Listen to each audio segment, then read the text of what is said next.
நம்ம தொடர்ச்சியாக எதை பார்த்துட்டு இருக்கிறோம்? டக்குன்னு சொல்லுங்களேன். பிசாசுக்கு எதிர்த்து நில்லுங்கள். பிசாசுனுடைய நாமங்கள். எதற்காக நாமங்களை பார்த்தோம்? ஓகே, சரி. அடுத்தது என்ன பார்த்தோம்? கிரியைகள் என்றால் என்ன? அதில் ஒரு சில பொதுவான கிரியைகளையும் நம்ம கிட்டத்தட்ட என்ன பண்ணோம், கடந்த வாரம் வரைக்கும் பார்த்தோம். இன்றைக்கி ஒரு காரியத்தை நான் உங்களோடு பேச விரும்புகிறேன். இன்றைக்கி ஒரு பிசாசு சார்ந்ததான, அவனுடைய செயல்கள் சார்ந்ததான காரியங்களை தான் பேச போகிறேன். என்ன அப்படின்னா, மரித்த மனிதனின் ஆவிகள். எப்படி ஒரு மனுஷன் உயிரோடு இருக்கிறான், அந்த மனுஷன் மரிக்கிறான், அந்த மரித்த மனிதனின் ஆவிகள் பூமியில் மற்ற மனிதர்களை பிடிக்குமா, மோசம் போக்குமா? என்னது? மரித்த மனிதனுடைய ஆவி ஒரு மனுஷனை பிடிக்குமா? இன்னொரு உயிரோடு இருக்கிற மனுஷனை பிடிக்குமா? இல்லை அவனை மோசம் போக்குமா? மனித மனிதனுடைய ஆவியை பற்றி நான் பேசிகிட்டு இருக்கிறேன். சரியா? இந்த விவாதம் காலங்காலமாக இருந்துக்கிட்டு இருக்குது. அதுக்கு ஒரு தீர்வே இல்லாதது போல் ஒரு சார்ந்த கூட்டத்தார் என்ன சொல்கிறாங்க, இல்லை செத்துப்போன ஆவி அடுத்த மனிதர்கள் என்ன பண்ணுவாங்க, பிடிப்பாங்கன்னு. பாருங்களேன், இதை பார்க்கும்போது ஒரு சிலர் இறந்தவர்கள் வேறு ஒரு சிருஷ்டியாக திரும்பவும் இந்த பூமியில் பிறப்பாங்கன்னு என்ன பண்ணுறாங்க, சொல்கிறாங்களா? ஒரு சிலர் என்ன சொல்கிறாங்கன்னா, இறந்துட்டு அவங்க மோட்சத்துக்கோ அல்லது நரகத்துக்கோ போவாங்க அப்படின்னு சொல்கிறத கேட்டிருக்கீங்களா? ஒரு சிலர் என்ன சொல்கிறாங்க, இந்த பூமியில் ஆவியாய் அவங்க ஆயுசு நாள் முடிகிற வரைக்கும் என்ன பண்ணிகிட்டு இருப்பாங்க, அணைஞ்சிக்கிட்டே இருப்பாங்க. கேள்விப்பட்டிருக்கீங்களா? சரி, ஒரு சிலர் என்ன பண்ணுவாங்க அப்படின்னா, மரணத்துக்கு அப்புறம் எல்லாம் முடிஞ்சு போச்சு, வேறு எதுவுமே கிடையாது, அவங்க அழிக்கப்பட்டுட்டார்கள், அளவுதான். இந்த நரகம் பாதாளம்லாம் கிடையாது. அது ஒரு உயிரினம், அது இந்த பூமியில் பிறந்துச்சு, அது செத்து போச்சு, அதோடு முடிஞ்சு போச்சு. இது மாதிரி மனுஷனுடைய மரணத்திற்கு பின்னாடி நிறைய கருத்துக்கள் பூமியில் இருக்குது. இப்படி எவ்வளோ விதமான கருத்துக்கள் இருந்தாலும் பலவிதமான நம்பிக்கை உடையவர்கள் இருக்கிறாங்க. எப்படின்னா, கேள்வி ஞானத்தில் சொல்லுவாங்க, இல்லை சொந்த அனுபவத்தை வச்சு அவங்க சொல்லுவாங்க, இல்லை புராணங்கள் அடிப்படையில் என்ன பண்ணுவாங்க, மனுஷன் மரித்ததுக்கப்புறம் அவன் ஆவி அலையுது, அது மனுஷனை பிடிக்குது, புராணங்கள் மூலியமாக சொல்லலாம், இல்லை கதைகள் மூலியமாக சொல்லலாம். இதை வைத்து இவங்க என்ன பண்ணுறாங்க, ஒரு மனுஷனுடைய ஆவி மரித்ததுக்கப்புறம் அது இந்த பூமியில் இருக்கிறது, மனிதனை பிடிக்கிறது, அவர்களை மோசம் போக்குகிறது என்று நம்புகிறாங்க. ஆனால் பரிசுத்த வேதம் இதை குறித்து என்ன சொல்லுது, அதுதான் நம்மளுடைய பார்வை. ஒரு கிறிஸ்தவனுக்கு உலகத்தின் டாக்குமெண்ட் எவ்வளோ இருக்கட்டும், உலகத்தின் கருத்துக்கள் அனுபவங்கள் எவ்வளோ இருக்கட்டும், அதன் அடிப்படையில் கட்டமைக்கப்பட்டதல்ல கிறிஸ்துவ வாழ்க்கை, வேதத்தின் அடிப்படையில் கட்டமைக்கப்பட்டது தான் கிறிஸ்துவ வாழ்க்கை. அப்போ இதை குறித்து இன்றைக்கி நீங்கள் புரிஞ்சுக்கணும். ஆமென். இங்கே உட்கார்ந்துருக்கிறவர்களுக்கு ஒரு சிலருக்கு என்ன உண்டு, அந்த நம்பிக்கை இருக்கலாம், நம்பிக்கை இல்லாமையும் இருக்கலாம். செத்ததுக்கப்புறம் ஆயுசு நாள் முடிகிற வரைக்கும், அற்ப ஆயுசில் போயிட்டான், அவன் ஆயுசு காலம் முடிகிற வரைக்கும் என்ன பண்ணுவான், அடாந்து ஒரு ஒத்த மரம் இருக்குது, அங்கே போகும்போது அங்கே தான் நிறைய ஆக்சிடெண்ட் நடக்கும், அங்கே செத்து போனவங்க நிறைய பேர், யாராவது வந்தால் வண்டியை கவுத்து விட்ருவாங்க. அங்கே அந்த அந்த வீட்டில் அந்த ஒரு அம்மா தீக்குளிச்சு செத்து போச்சு, அந்த ஆவி இன்னும் அந்த வீட்டுக்குள்ளே தான் என்ன பண்ணிகிட்டு இருக்கு. இந்த மாதிரியான கருத்துக்கள் இருக்குது. தேவ பிள்ளைகளை, பைபிள் என்ன சொல்லுது, வேதம் என்ன சொல்லுது? ஆமென். பொதுவாக இந்த மனுஷன் அப்படின்னு சொல்கிறோம் இல்லையா, இந்த மனுஷனுக்குள்ள ஒரு திருத்துவம் இருக்குது. கவனிக்கிறீங்களா? ஒரு மனுஷனுக்குள்ளே என்ன இருக்குது? நான் பிதா குமாரன் பரிசுத்த ஆவி அந்த திருத்துவத்தை பேசலை, ஒரு மனிதன் அப்படின்னு தானே நம்ம பேசுகிறோம். மனுஷன் இறங்கினதுக்கப்புறம் அவன் ஆவியா சுத்தரான்னு தானே பேசுகிறோம். அந்த மனிதனுக்குள்ள திரித்துவம் இருக்கிறது. எப்படிப்பட்ட திரித்துவம் அப்படின்னா, சரீரம், ஆவி மற்றும் ஆத்மா. ஒரு மனுஷனுக்குள்ள என்ன இருக்கு?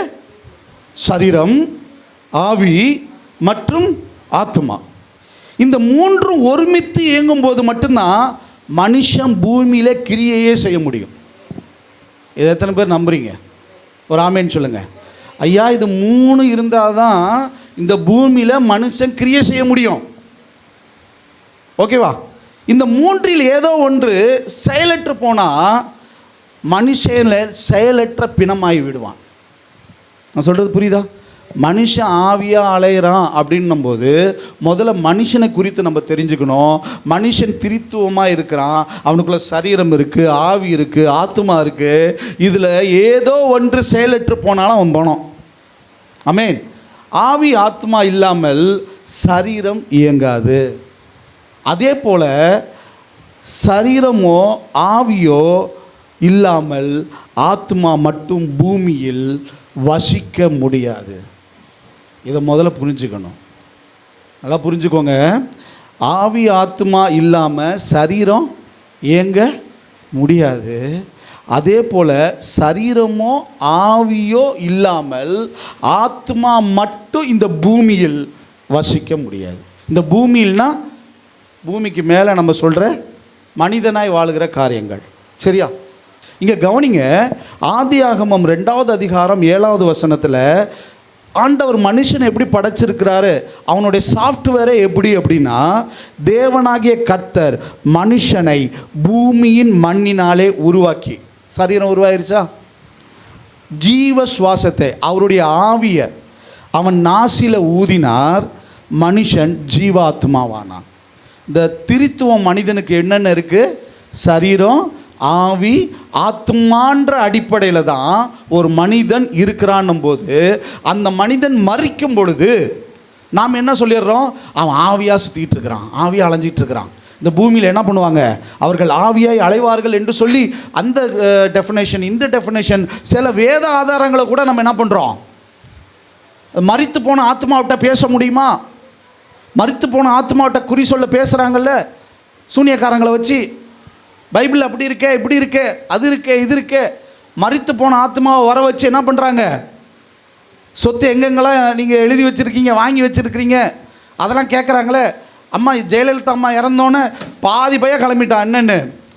அம்மாவோட ஆவி அவங்கள சும்மா விடாதுன்னு கேட்டிருக்கீங்களா? அம்மாவோட ஆவி பழி வாங்கிட்டு இருக்கு அப்படின்னு. ஆவி பழி வாங்குமா? மனுஷனுடைய ஆவி மரணத்திற்கு பின்பு ஒரு மனுஷனை பழி வாங்கணும்னா நல்லா புரிஞ்சுக்கோங்க, இந்த பூமியில் ஒரு பயம் இருக்க முடியாது. பிசாசானவன் வஞ்சனையாய் ஒரு மாய வலையில மாய பிம்பத்தை கொண்டு வந்துட்டான். நான் அதுக்கு தான் பிசாசுக்கு எதிர்த்து நில்லுங்கன்ற டாப்பிக்கில் எல்லாத்தையும் பேசும்போது இதை நிதானமாக நிறுத்தி இதை உங்கள்கிட்ட நான் பேசுகிறேன்னா, தேவ பிள்ளைகள் ஜாக்கிரதை. ஆமென், அல்லேலூயா. சரி, அப்போ குறி சொல்கிறாங்களே, பேசுதே, நடக்குதே, எப்படின்னா அது மனிதனுடைய ஆவி, மரித்த ஆவியினால் நடக்கிறதல்ல, அதற்கு பின்பதாக ஒளிந்திருக்கிற குறி சொல்லுகிற ஆவியினால, அது மாத்திரமல்ல பிசாசின் ஆவியினால. அதை புரிஞ்சுக்கணும். ஆமென். சரி, இதை நம்ம பேசிக்கிட்டே இருக்கும்போது அப்படியே ஆதியாகமம் 3வது அதிகாரம் 19ஆம் வசனத்தில் என்ன, பைபிள் எடுக்காதீங்க, கவனிங்க.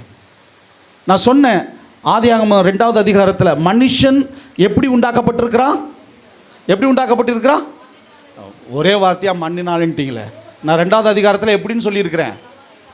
இப்போ சொன்னேன் ஆதியாகமம் 2வது அதிகாரத்தில் மனுஷன்கிட்ட திரித்துவம் இருக்குது, என்னென்னு உண்டாக்கிப்பட்டிருக்கிறான். அவன் சரீரமாகவும் ஆவியாகவும் ஆத்மாவாகவும் உருவாக்கப்பட்டிருக்கிறான். இங்கே சொல்லப்பட்டிருக்க ஆதியாகமம் 3வது அதிகாரம் 19ஆம் வசனத்தில், நீ பூமியிலிருந்து எடுக்கப்பட்டபடியால், கவனிங்க, இந்த சரீரம், ஆவி, ஆத்மா. இப்போ நான் சரீரத்துக்கு வரேன்.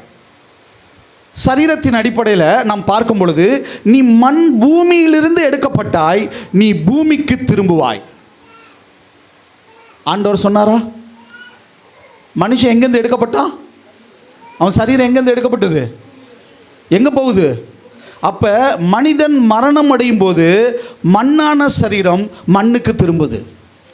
அப்போ திரித்துவத்தில் சரீரம் இங்கே ஆவியாக அலையுதுன்னு ஏதாவது இருக்கா? சம்பந்தம் இருக்கா? இல்லை. பிரசங்கி 12வது அதிகாரம் 7ஆம் வசனத்தில் ஆவியை குறித்தும் சொல்லப்பட்டிருக்கு. என்ன தெரியுமா சொல்லப்பட்டிருக்கு? இவ்விதமாய் மண்ணானது தான் முன்னிருந்த பூமிக்கு திரும்பி, ஒரு மனுஷன் மரிக்கும்போது அந்த மனுஷன் மண்ணுக்கு திரும்பிட்டான். ஆவி தன்னை தந்த தேவனிடத்திற்கு மறுபடியும் போகாததற்கு முன்னும் அவரை உன் வாலிப பிராயத்திலே நினை. வசனம் சொல்லுது, ஆவி தன்னை தந்த தேவனிடத்திற்கு மறுபடியும் போகாததற்கு முன்னும் அவரை உன் வாலிப பிராயத்தில் நினைனா, அப்ப சரீரம் மண்ணுக்கு போவோம், ஆவி ஆவி தந்த தேவனிடத்திற்கு போவோம். இப்போ நமக்கு பிரச்சனை என்னன்னா, பூமியில் மனுஷன் மரிச்சதுக்கப்புறம் அவன் ஆவியா சுற்றுவானா சுத்த மாட்டானா? ஆவியோட பேச முடியுமா முடியாதா? செத்து போனவங்க எங்கிட்ட நின்னாங்க, எங்கிட்ட பேசினாங்க. செத்து போனவங்கள்ட்ட ஒரு ஒரு ஒரு மந்திரம் செய்கிறவங்க இருக்காங்க, அவங்க மூலயமா என்ன பண்ணேன், சந்தித்து என் சொந்தக்காரங்கள்ட்ட பேசினேன், என் உறவினர்கிட்ட பேசினேன். அவங்க அழுதுகிட்டு என்ன பண்ணாங்க, என்னை கொன்னுட்டாங்க, நான் அப்படி ஆயிடுச்சு இப்படி ஆயிடுச்சு, நான் தப்பு பண்ணிட்டேன் அப்படின்னு புலம்புறதெல்லாம் என்னது நடக்குதா இல்லையா? நமக்கே அந்த 4வது தெருவில் 3வது வீட்டில் ஒரு அம்மா தீக்குளிச்சு எடுத்துருச்சு, நைட் அங்கே போகும்போதெல்லாம் சலக்குன்னு ஒரு என்ன கிடக்குதா, கொலுசு சத்தம் கேட்கும். அந்த ஒத்த மனத்து பின்னாடி போகாத, அங்கே நிறைய ஆக்சிடெண்ட் ஆகும். செத்த ஆவிலாம் அங்கே தான் அலையுது. பாஸ்டர் ஒன்றும் இல்லை, காலையில் போய் குளத்தில் குளிக்க போனான், போய் வந்ததுலேருந்து ஒரு மாதிரி இருக்கிறான். கேட்டால் சுரேஷ் வந்திருக்கிறேன், ராஜேஷ் வந்திருக்கிறேன், ரமேஷ் வந்திருக்கிறேன். நம்ம பாஸ்டர் ஐயாவும் என்ன பண்ணுவாங்க, ஏய் ராஜேஷே போறியா இல்லையா? இப்போ நடக்குதா இல்லையா? வசனம் சொல்கிறது, ஒரு மனிதனுக்குள் திரித்துவம் இருக்கிறது, அவன் சரீரம் மரித்ததற்கு பின்பு மண்ணுக்கு திரும்பும். அவனுடைய ஆவி தன்னை தந்த தேவனிடத்திற்கு திரும்பும். இப்போ நீங்கள் உடனே ஒரு கேள்வி கேட்கலாம், இன்னும் ஆத்மா இருக்குல்ல பாஸ்டர், ஆத்மா விட்டீங்களே. ஆமென். ஒரு அல்லேலூயா சொல்லுங்களேன். ஆத்மாவுக்கு நல்லா புரிஞ்சுக்கோங்க, அழிவு இல்லை. ஆத்மாவுக்கு இந்த மெய்யான மனுஷனாகிய உள்ளான மனுஷன் யார் தெரியுமா? உண்மையாலுமே அவன் தான் ஆத்மா. சரியா? மரித்ததும் இந்த ஆத்மா எங்கு செல்கிறது, எங்கு இருக்கிறது, என்ன செய்கிறது? இதுதான் நமக்கு ஒரு பெரிய கேள்வி. மரித்த உடனே மனுஷனுடைய ஆவி அலையுதுன்னு சொன்னோம். அதில் 3ல் நமக்கு நல்லா கிளியர் ஆயிடுச்சு. செத்தோன்னா மண்ணுக்கு போயாச்சு, ஆவி என்ன ஆயிடுச்சு, தேவனிடத்துக்கு போயிடுச்சு. ஆத்மா இருக்குது. இந்த ஆத்மாவுக்கு அழிவு கிடையாது. இந்த ஆத்மா எங்கே இருக்கும், என்ன பண்ணும், என்ன செய்யும் அப்படின்றத நான் ஏற்கனவே வெளிப்படுத்தல பாதாளத்தை பற்றி பேசும்போது தெளிவாக உங்களுக்கு சொல்லியிருக்கிறேன். லூக்கா 16வது அதிகாரம் 22வது வசனத்தில் பார்க்க முடியும். பின்பு அந்த தரித்திரன் மரித்து தேவ தூதரால் ஆபிரகாமுடைய மடியில் கொண்டு போய் விடப்பட்டான். ஐஸ்வர்யவானும் மரித்து அடக்கம் பண்ணப்பட்டான்.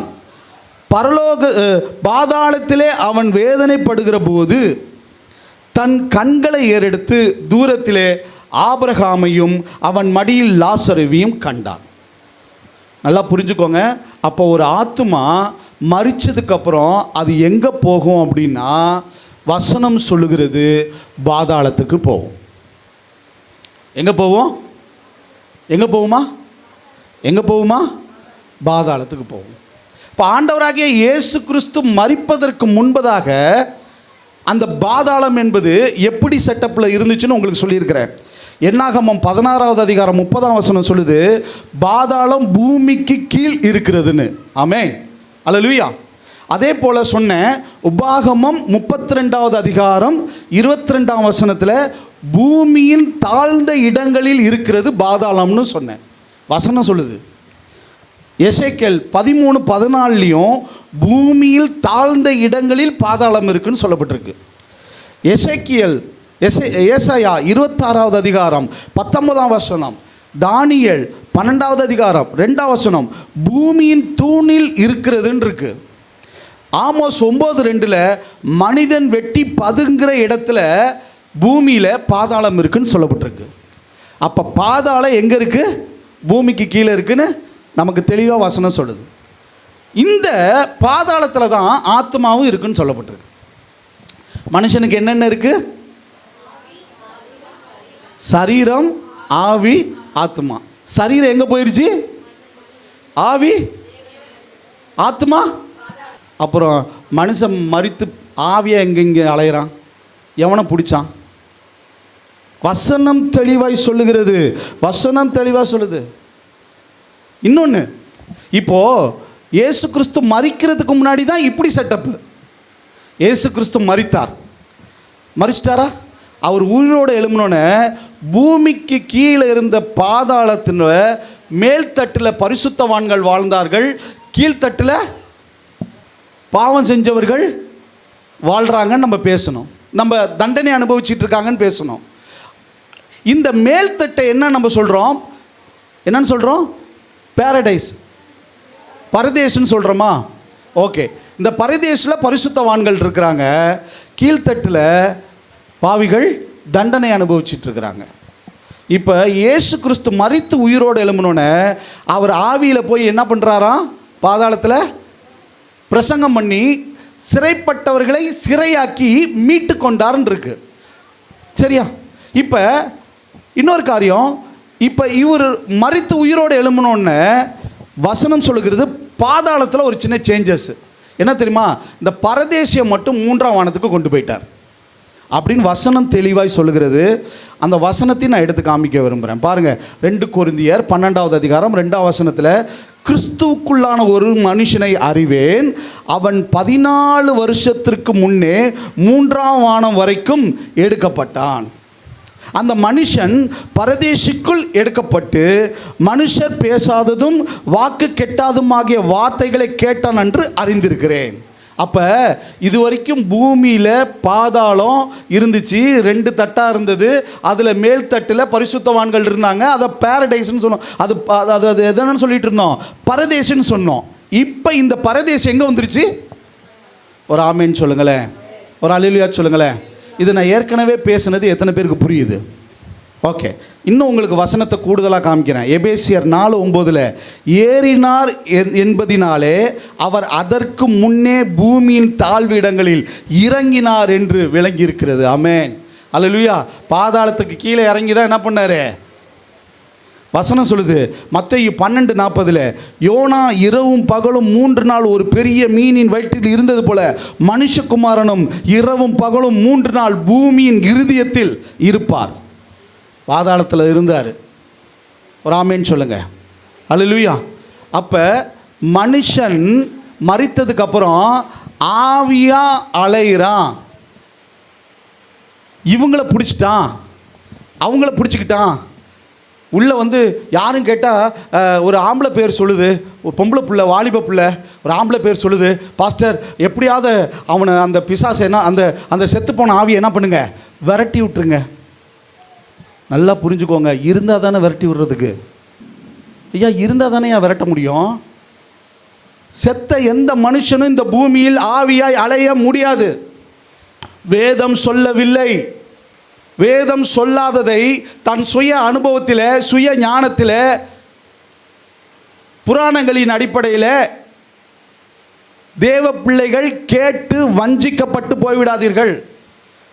அவங்களுக்குள்ள அப்போ ஏன் தற்கொலையின் எண்ணம், ஏன் சாவணுன்னு போகிறாங்க, ஏன் ஒரு மாதிரி மனநல பாதிக்கப்பட்ட மாதிரி நடக்கிறாங்க, ஏன் சைக்காலஜி இஷ்யூ வருது, ஏன் அவங்க திடீர்னு சரீரங்கள் பாதிக்கப்படுது, சரீரம் ஒடுக்கப்படுகிறது அப்படின்னா, உங்களுக்கு நான் முன்னாடியே சொன்னேன் பிசாசினுடைய நாமங்கள்னு. எந்தெந்த பிசாசு என்னென்ன கிரியை செய்யுமோ அந்த பிசாசின் கிரியைகள் தானே ஒழிய செத்து போன மனுஷன் எவனையும் வந்து பிடிக்கவும் முடியாது, அவன் எந்த மனுஷனுடைய வாழ்க்கையை அழிக்கவும் முடியாது. சரி பாஸ்டர், இப்படியே பேசிகிட்டு இருக்கிறீங்களே. சரி, 1 பேதுரு 3வது அதிகாரம் 18ஆம் வசனம் 19 வசனம் 20ஆம் வசனத்தில் பார்க்க முடியும். என்னென்னா, காவலில் இருந்த ஆவிகளுக்கு பிரசங்கித்தார்னு. அவ போய் பிரசங்கித்தார். சிறைப்பட்டிருந்த பரிசுத்தவான்கள் என்ன பண்ணுறாரு? இப்போ ஒரு கேள்வி வரும். இப்போ நான் கேட்குறேன் பாருங்கள் பாஸ்டர், கரெக்டான ஒரு கேள்வி. அப்போ பரிசுத்தவான்கள் எல்லாம் பரிசுத்த நகரங்களிலே அநேகருக்கு காணப்பட்டார்கள். அவங்க செத்து போனவங்க தானே, செத்து போனவங்கள தானே, அவங்க எப்படி காணப்பட்டாங்க? அப்போ செத்து போனால் காண முடியாதே, அவங்க பூமியில் வர முடியாதே, பூமியில் யாருக்கு தெரிய முடியாதே, பூமியில் செத்து போன ஆவி இல்லைன்னு சொல்கிறீங்களே, யாரையும் பிடிக்காதுன்னு சொன்னீங்களே, அப்போ இவங்க யார்? இவங்க செத்து போனவங்க தானே. இவங்க எப்படி பரிசுத்தவான்கள் எப்படி காணப்பட்டாங்க? கேள்வி நியாயமான கேள்வியா? சரி, அடுத்து இன்னொரு கேள்வி உங்களுக்கு வரணும். என்னென்னா, செத்து போனவங்க கூட பேச முடியாதுன்னு சொன்னீங்களே, நான் கதைக்கு வரேன். பழைய ஏற்பாட்டில் சாமுவேல்னு ஒருத்தர் இருந்தாரே, சவுல்னு ஒருத்தர் இருந்தாரே, குறி சொல்கிற பெண்கிட்ட சாமுவேலை எழுப்பி அவர்கிட்ட பேசினாரே, அப்போ செத்து போன சாமுவேல் எப்படி பேச முடிஞ்சிச்சு? கேள்வி நியாயமானதா இல்லையா? நியாயமான கேள்வியா? ஒரு ஆமேன்னு சொல்லுங்களேன், ஒரு ஹல்லேலூயா சொல்லுங்களேன், நல்லா சத்தத்தை உயர்த்தி ஹல்லேலூயா. சரி, உங்கள் கேள்விக்கெல்லாம் நான் பதில் வரேன். அதுக்கு முன்னாடி ஒரு காரியத்தை உங்களுக்கு சொல்ல விரும்புகிறேன். நல்லா கவனிச்சுக்கோங்க, உன்னிச்சு கவனிங்க. எபிரேயர் 9:27 சொல்லப்பட்டிருக்கு, அன்றியும் ஒரே தரம் மரிப்பதும் பின்பு நியாயத்தீர்ப்பதும் மனுஷனுக்கு நியமிக்கப்பட்டிருக்கிறது. இதில் நடுவில் மனுஷன் ஆவியாக அலைவான் பைபிளில் எங்கேயும் சொல்லப்படவில்லை. அப்போ இந்த 2 சம்பவம் பாஸ்டர். இன்னொரு காரியத்தை உங்களுக்கு எடுத்து காண்பிக்க விரும்புகிறேன். தேவ பிள்ளைகள் இதில் ரொம்ப தெளிவாக இருக்கணும். சங்கீதம் 49வது அதிகாரம் 10வது வசனம் 11வது வசனத்தில் ஞானிகளும், நல்லா கவனிங்க, ஞானிகளும் மரித்து அஞ்ஞானிகளும் நிர்மூடரும் ஏகமாய் அழிந்து தங்கள் ஆஸ்தியை மற்றவர்களுக்கு வைத்து போகிறதை காண்கிறோம். தங்கள் வீடுகள் நித்திய காலமாகவும் தங்கள் வாசஸ்தலங்களை தலைமுறை தலைமுறையாகவும் இருக்கும் என்று அவர்கள் உள்ளத்தின் அபிப்பிராயம். அவர்கள் தங்கள் நாமங்களை தங்கள் நிலங்களுக்கு தரிக்கிறார்கள். ஞானிகள் செத்தாலும் சரி, என்ன அஞ்ஞானிகளாக இருக்கட்டும், என்ன பண்ண வைக்கிறாங்க? எல்லாத்தையும் சேர்த்து வைக்கிறாங்க. நிலங்களுக்கு தன்னுடைய நாமத்தை தரித்திருக்கிறார்கள். சரி, 17, 18, 19 அப்படியே அவன் மரிக்கும்போது ஒன்றும் கொண்டு போவதில்லை. வசனம் இருக்கா? அவன் மகிமை அவனை பின்பற்றி செல்வதும் இல்லை. நான் சொல்கிறது புரியுதா? அவனுடைய மகிமை அவனை பின்பற்றி செல்வதும் இல்லை. அவன் உயிரோடு இருக்கையில் தன் ஆத்துமாவை வாழ்த்தினாலும், அவன் உயிரோடு இருக்கும்போது அவன் ஆத்துமாவை வாழ்த்தினாலும், நீ உனக்கு நன்மையை நாடினா என்று மனுஷர் அவனை புகழ்ந்தாலும் கவனிங்க, அவன் என்றென்றைக்கும் வெளிச்சத்தை காணாத தன் பிதாவின் சந்ததியை சேருகிறான். அப்படின்னு என்ன தெரியுமா? ஒளி அவனுக்கு இல்லாதபடினாலே, ஒளி அவனுக்குள்ளே இல்லாதபடினால பிதாக்கள் சென்ற இடத்துக்கே செல்கிறான்னா எங்கே தெரியுமா? பாதாளத்துக்கு போகிறான்னு அர்த்தம். காசு பணம் சொத்து சோகம் என்ன வேணாலும் இருக்கட்டும், நீ ஞானியாரு. இதோட இன்னொரு வசனம் தெளிவாக சொல்லுது. யோபு 10:21 காரிருளும் மரணந்தங்காரமுமான இருண்ட தேசமும் இருள் சூழ்ந்த ஒழுங்கில்லாத மரணங்கந்தாரமுள்ள தேசமும் ஒளியும் இருளுமாகும் தேசமுமாகிய போனால் திரும்பி வராத தேசத்துக்கு நான் போகும் முன்னே. அப்படின்னு என்ன அர்த்தம் தெரியுமா? நான் மரிச்சிட்டு பாதாளத்துக்கு போனேன்னா அங்கேருந்து திரும்பி வரத்துக்கு தெளிவாய் சொல்லுகிறார். போனால் திரும்பி வராத தேசத்துக்கு நான் போகும் முன்னே. பாதாளம் என்பது ஒரு மனுஷன் மரணத்துக்கு அப்புறம் அவன் பாதாளத்துக்கு போனால் அவன் மறுபடியும் என்ன பண்ண முடியாது. அப்புறம் எங்கேருந்து சாமுவேல் வந்தார்? எப்படி சாமுவேல் வந்தார்? செத்து போயாச்சு, சரீரம் மண்ணுக்கு போச்சு, என் ஆவி கொடுத்தவர் இடத்துக்கு போயிடுச்சு, என் ஆத்மாவுக்கு அழிவில்லை, அந்த ஆத்மா பாதாளத்தில் இருக்குது. ஒருவேளை நான் இன்னைக்கு நீதிமானாய் பரிசுத்தவானாய் கிறிஸ்துவை விசுவாசிக்கிறவனாக இருந்தால் பரதேசில் இலைப்பாரிட்டு இருப்பேன், என் ஆத்மா இலைப்பாருவோம். இல்லை நான் பாவியாக இருந்தேன்னா பாதாளத்தில் தண்டனை அனுபவிச்சுட்டு இருக்கோம், பாட அனுபவிச்சுட்டு இருக்கோம். இதில் எங்கேயா மனுஷனுடைய ஆவி தெருவில் அழிஞ்சு அவனை பிடிச்சிச்சு இவனை பிடிச்சிச்சு, அவனை கொன்னுச்சு இவனை கொன்னுச்சு, அவனை பழி வாங்குச்சு இவனை பழி வாங்குச்சு. மரித்து போன செத்து போன ஆவியினால ஒன்றும் பண்ண முடியாது. அது எவனையும் பிடிக்க முடியாது. முதல்ல அதற்கு அதிகாரம் கிடையாது. ஏன்னா செத்து ஆத்மா பாதாளத்துக்கு போச்சுன்னா ரிட்டனுக்கு வேலையே கிடையாது. என்ன கிடையாது? திரும்பி போனால் திரும்பி வராத பாதைக்கு தான் போயிருக்கான் அவன். எத்தனை பேருக்கு நான் சொன்னது புரிஞ்சிச்சு? வசனம் புரிஞ்சிச்சு? கீழே இருக்கிறவங்களுக்கு புரிஞ்சிச்சா? அதனால் இன்னமேட்டுக்கு அந்த பாஸ்டரை பார்த்தேன், இந்த பாஸ்டரை பார்த்தா அவர் ரொம்ப வல்லமையானவர், அந்த சிஸ்டருக்கு இந்த ஊரில் இவங்க பிடிச்சிருக்கிறாங்க, அந்த பொண்ணு பிடிச்சிருக்கா, இந்த பொண்ணு பிடிச்சிருக்கான்ட்டு அந்த கட்டுக்கதைகளை நம்பாதீங்க. பிசாசுகளை துரத்தலாம் ஊழியக்காரன், செத்து போன மனுஷனுடைய ஆவியை துரத்துறது ஊழியக்காரனுடைய வேலையும் இல்லை, அது உண்மையும் இல்லை. இன்னைக்கு 100க்கு 50% பிசாசுகளை துரத்துகிற ஊழியக்காரர்கள் இன்னும் செத்துப்போன மனுஷனுடைய ஆவியை விரட்டிட்டு இருக்கிறாங்க. எத்தனை பேருக்கு தெரியும்? எத்தனை பேர் அதை நீங்கள் பார்த்துருக்கீங்க, நீங்கள் தெரிஞ்சிருக்கிறீங்க? கை வைத்துங்களா பார்ப்போம். ஓகே, ஜாக்கிரதை. நீங்களும் மோசம் போகாதபடி ஜாக்கிரதையாக இருங்க. நீங்களும் அதெல்லாம் நம்பி மோசம் போயிடாதீங்க. வசனத்துக்குள்ளே நான் போகிறேன், வேகமாக நான் முடிக்கணும். ஆண்டவராகிய இயேசு கிறிஸ்து அதற்கு தான் சொல்லுகிறது என்ன தெரியுமா? யோவான் 8:12 சொல்கிறாரு, மறுபடியும் இயேசு ஜனங்களை நோக்கி, நான் உலகத்திற்கு ஒளியாக இருக்கிறேன், என்னை பின்பற்றுகிறவன் இருளிலே நடவாமல் ஜீவ ஒளியை அடைந்திருக்கிறான். நீங்கள் இந்த பூமியில் வாழும்போது ஒளியாகிய இயேசுவை ஏற்றிட்டு இருந்தீங்கன்னா பாதாளமாகிய இருளில் நீங்கள் நடக்க மாட்டீங்க. எத்தனை பேருக்கு புரிஞ்சிச்சு? நீங்கள் இப்போ இயேசுவை ஏற்றுக்கொண்டிருந்தீங்கன்னா, நீங்கள் இயேசுவை இப்போ பின்பற்றுவீங்கன்னா, இங்கே பாதாளத்தில் ஒளி இல்லைன்னு இருக்கு இல்லையா, இருள் இருக்குன்னு இல்லையா, இருள் சூழ்ந்துருக்குன்னு இருக்கு இல்லையா. நல்லா புரிஞ்சுக்கோங்க, ஒளியாகிய கிறிஸ்து உங்களுக்குள்ளே இருந்தாங்கன்னா இருளில் நீங்கள் என்ன பண்ண மாட்டீங்க, பாதாளத்துக்கு போக மாட்டீங்கன்னு அர்த்தம். சாமுவேலோட கதைக்கு வருவோம், குறி சொல்கிற கதைக்கு வருவோம். ஆமென். உபாகமம் 18வது அதிகாரம் எடுங்க. உபாகமம் 18வது அதிகாரம் 10வது வசனத்திலேருந்து 12வது வசனம் வரைக்கும். தன் மகளையாவது தீக்கட பண்ணுகிறவனும், குறி சொல்லுகிறவனும், நாள் பார்க்கிறவனும், அஞ்சனம் பார்க்கிறவனும், சூனியக்காரனும், மந்திரவாதியும், சன்னதக்காரனும், மாயவித்தைக்காரனும், செத்தவர்களிடத்தில் குறி கேட்கிறவனும், குறி கேட்கிறவர்களும் உங்களுக்குள்ளே இருக்க வேண்டாம். இப்படிப்பட்டவைகளை செய்கிறவன் எவனும் கர்த்தருக்கு அருவருப்பானவன். இப்படிப்பட்ட அருவருப்புகள் சில நேரங்களில் நான் இன்னைக்கு சொல்றேன், சபைக்கு சொல்றேன், இன்னைக்கு சபையில் போய் நல்ல நாள் பார்க்குற ஆள் இருக்கு தெரியுமா? விசுவாசிகளுக்கு தெரியாம, பாஸ்டருக்கு தெரியாம போய் மந்திரிச்சிட்டு வர ஆள் இருக்கு தெரியுமா? உடம்பு முள்ளன்னு பிள்ளைக்கு. ஜாக்கிரதை.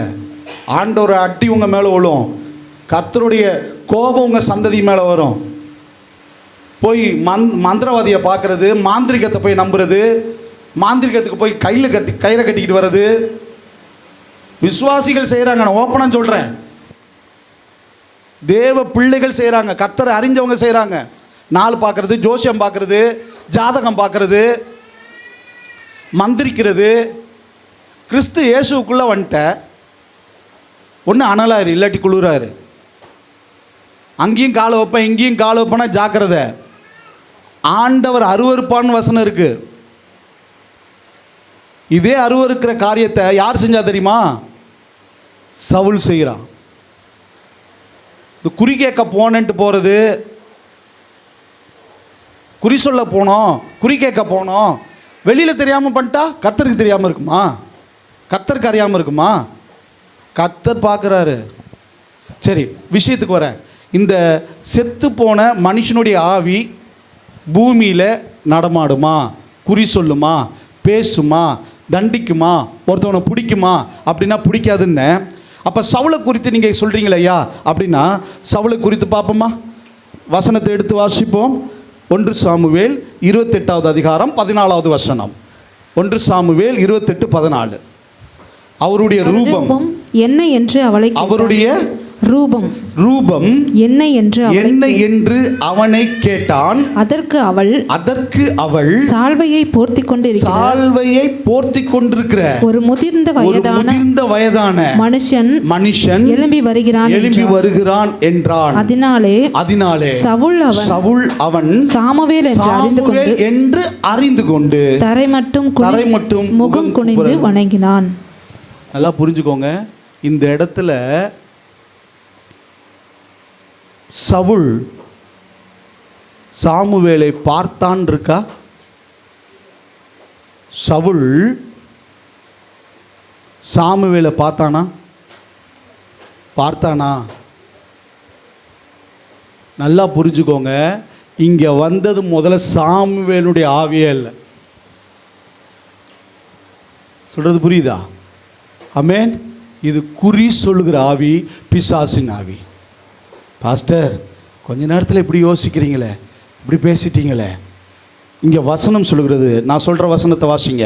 அதே 1 சாமுவேல் 28வது அதிகாரம் 19ஆம் வசனத்தை வாசிங்க. கர்த்தர் உன்னுடைய ஜனமாகிய இஸ்ரவேலையும் பெலிஸ்தியர் கையில் ஒப்புக் கொடுப்பார். யார் சொன்னதா இருக்கு? சாமுவேல் சொன்னாருன்னு எழுதியிருக்கு. சாமுவேல் தானே சொல்றாரு. ஆமா. என்னன்னு சொல்றாரு? சாமுவேலுடைய ஆவி வந்து சொல்லுது என்னன்னு? கர்த்தர் உன்னுடைய ஜனங்களை இஸ்ரவேல் பெலிஸ்தியர் கையில் ஒப்பு கொடுப்பார். ஓகே, நாளை நீயும் உன் குமாரரும் என்னோடு இருப்பீர்கள். நல்லா புரிஞ்சுக்கோங்க, சவுல் எப்படிப்பட்டவன் தெரியுமா? தேவனுக்கு விரோதமாய் பாவம் செய்தவன், தேவனுடைய வார்த்தைக்கு கீழ்ப்படியாதவன். யார் அவனுக்குள்ள இருந்தா? அசுத்த ஆவி அவனுக்குள்ள இருந்தான்.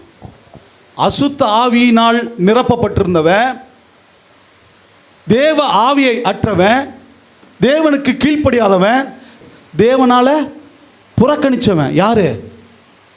சவுல். எப்படி புறக்கணிச்சார் தெரியுமா? சவுலை ராஜாவாக ஏற்படுத்தினதற்காக மனஸ்தாபப்படுகிறேன். ஆண்டவர் சொன்னாரா இல்லையா? சொல்றது புரியுதா? அவர் எங்கேயா சாமுவேல் கூட அந்த பரதேசில் இளைப்பாற முடியும்? சாமுவேல் பரிசுத்தவான், சவுல் பொல்லாத ஆவியை உடையவன். பொல்லாத ஆவியை உடையவனுக்கு பரதேசில் எங்கே இடம்? அவன் இருந்தது பாதாளம். அநேகருக்கு இது கொஞ்சம் ஏற்றுக்கொள்ள மனசு வராது. சவுளை போய் ஆண்டவர் எப்படி பாஸ்டர் பாதாளத்தில்ன்ட்டாரு.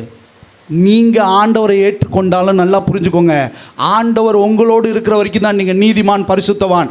எப்போ தேவ ஆவி உங்களை விட்டு போச்சோ அப்போ உனக்கு பாதாளம் தான் ஜாக்கிரதை. நீ ரட்சிக்கப்பட்டிருந்த அனுபவத்தை பெற்றிருந்தாலும் சரி, முடிவு பரியந்தம் நிலைத்திருக்கிறவன் தான். இப்போ இங்கே வசனம் சொல்லுது, இவன் சாமுவேல் கூட இருக்க முடியவே முடியாது. ஆனால் இங்கே சொல்கிற காரியம் என்ன தெரியுமா? நாளை நீயும் உன் குமாரனும் என்னோடு இருப்பீங்க. என்னோடு இருப்பினா அங்கே யார் கூட இருக்க முடியும்? அசுத்த ஆவியோட தான் இருக்க முடியுமே ஒழிய, குறி சொல்கிற ஆவியோட தான் இருக்க முடியும் ஒழிய, ஏன்னா பிசாசின் ஆவியோட தான் இருக்க முடியும் ஒழிய சாமுவேலுடைய ஆவியோடு இருக்க முடியாது.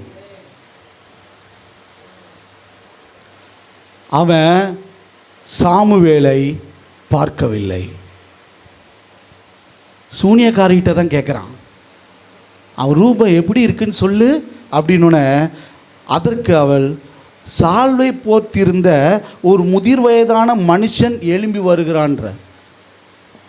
சால்வை போத்திருந்த, அப்போ என்னன்னா சாமுவேல் போல இந்த இடத்துல வஞ்சித்தது யாரு?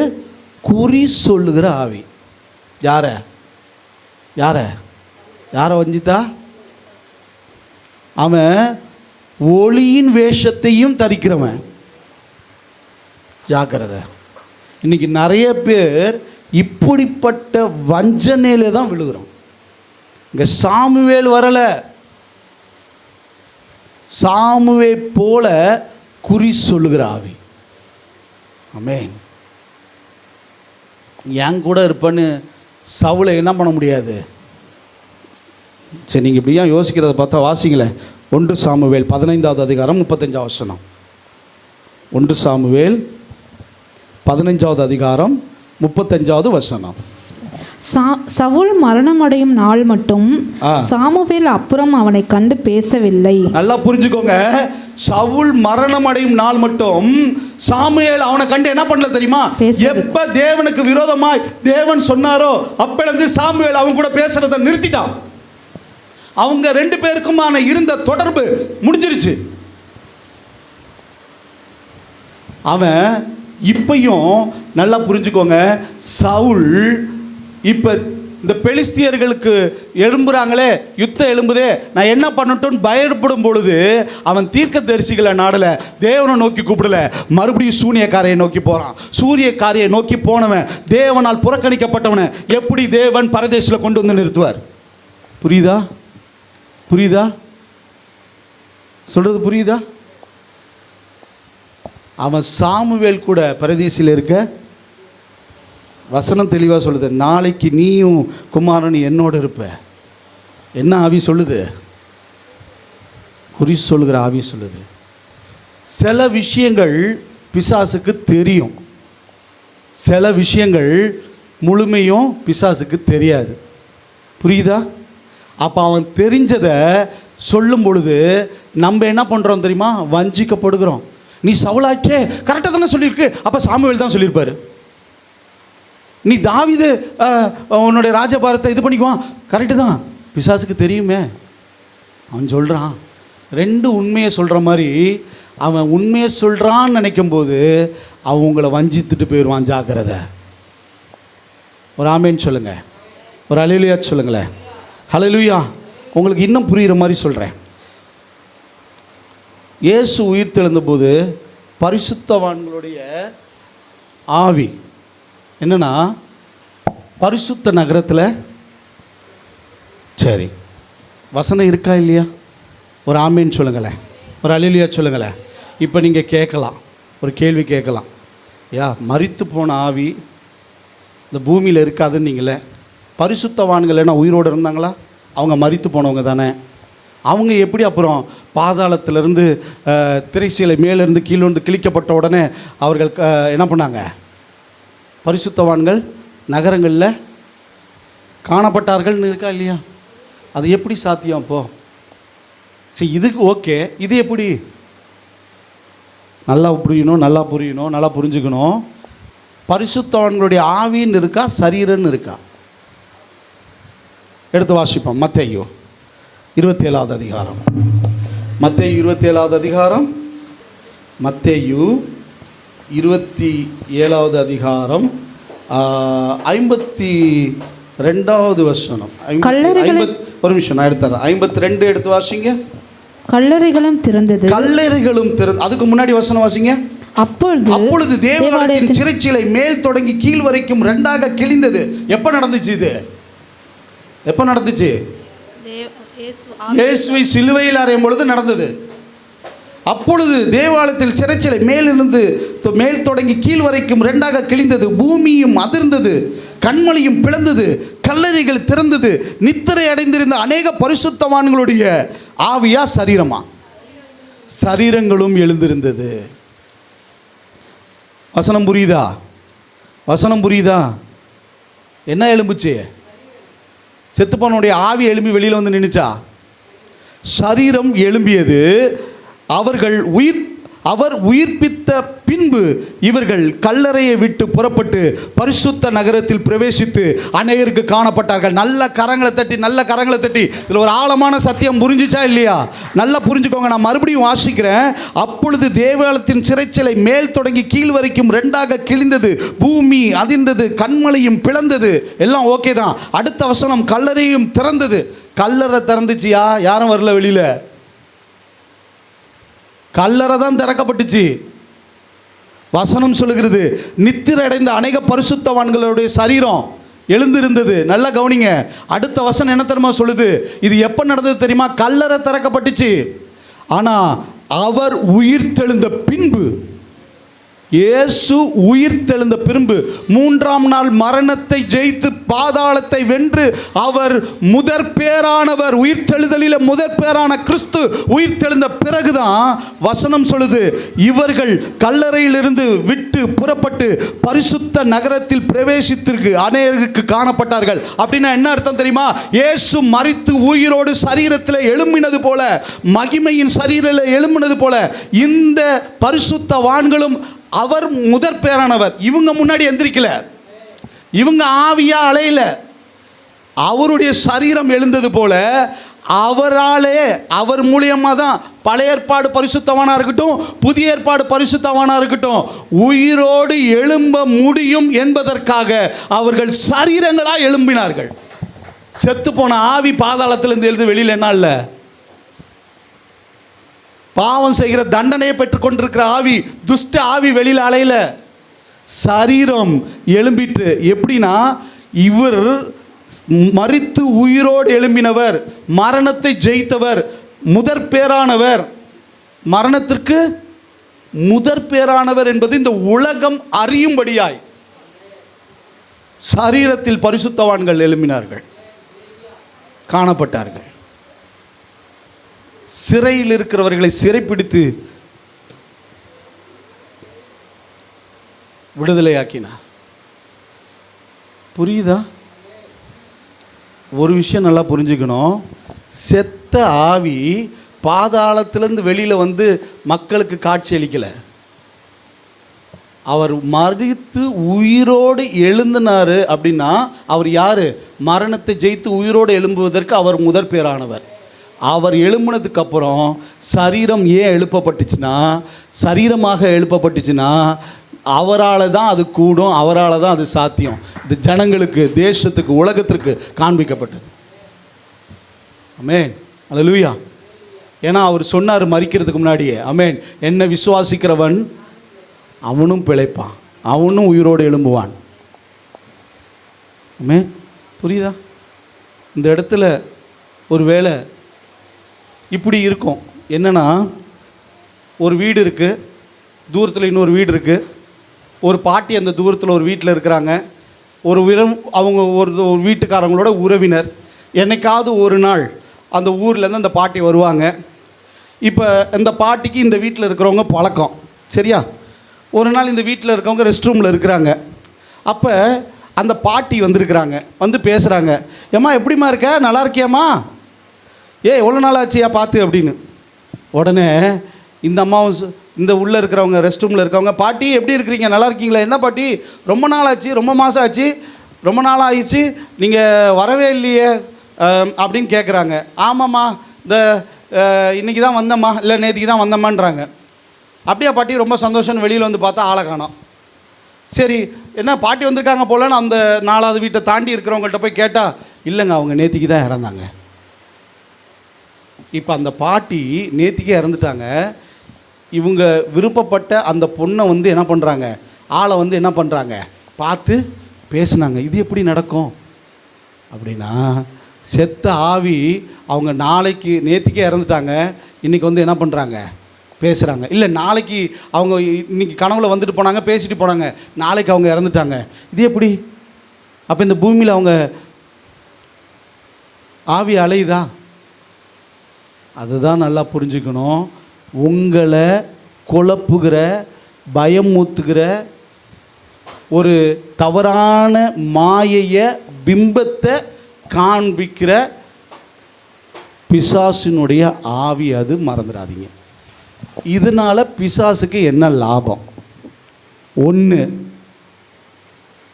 அவன் வந்தான், இவன் வந்தான், இவன் பிடிச்சிக்கிட்டான், அவன் பிடிச்சிக்கிட்டான்னு நீங்கள் போதகர்கள்ட்ட போய் பேய் ஓட்டினாலும் இதை சொல்லி தான் ஓட்டிக்கிட்டு இருப்பீங்க.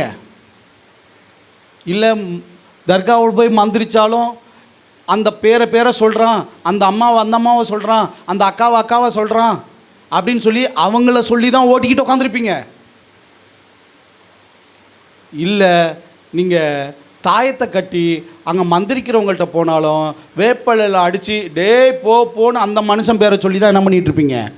ஆனால் மேட்டர் என்னன்னா, உங்களை டைரக்ஷனை திருப்பி விட்டுட்டு உங்களை வேற ஒரு சம்பந்தம் இல்லாத ஒரு கட்டுக்கதையை சொல்லி அவன் பொய்க்கு பிதாவாக இருக்கிறான்றதை அறியாமல் நம்மளும் அதை நம்பிக்கிட்டு போராடிக்கிட்டு உட்காந்துருப்போம்.